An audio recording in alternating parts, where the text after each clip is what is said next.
Kagule Mwesigwa. I am the Executive Director of Greenwatch. Greenwatch is a non-governmental organization that focuses on environmental law advocacy.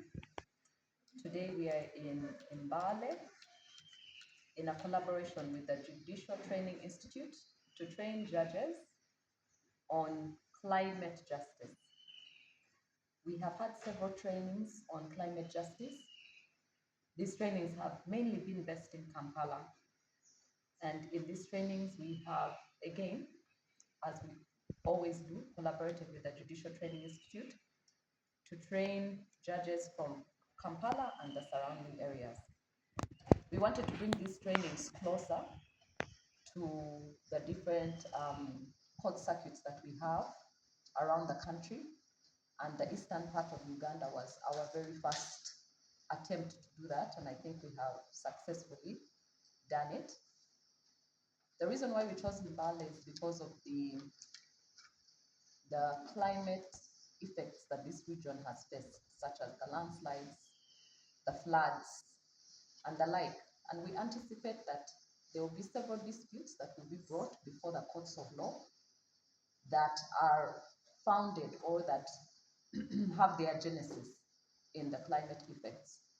So our goal is to have a judiciary that is well informed, that is knowledgeable, and this is why we bring into such trainings experts that know more about climate change, climate action, climate litigation, to be able to train the judiciary so that if any disputes that are climate related come into their courts, they have a broader knowledge and they're able to adjudicate effectively. Well, So the concept of climate justice is really looking at fairness and equality when it comes to the responsibility of climate change effects. As we know, Uganda is underdeveloped or categorized as an underdeveloped country. And we also know that climate change is a global crisis.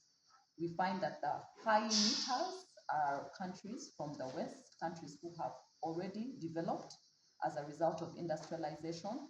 However, we see that the effects of these emissions are being felt more in countries such as Uganda.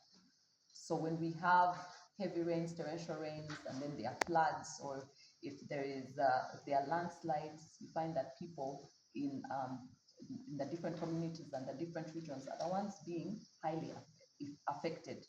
So the aspect of climate justice is to come together and say, okay, these people who are being affected are not the ones who are responsible for the climate change per se, but they are the ones who are suffering more. How can we make climate change adaptation and mitigation measures also relate the decisions that we're making in terms of mitigating and adapting? How can they not be decisions that might also be harmful to such communities who have not borne the burden of emissions?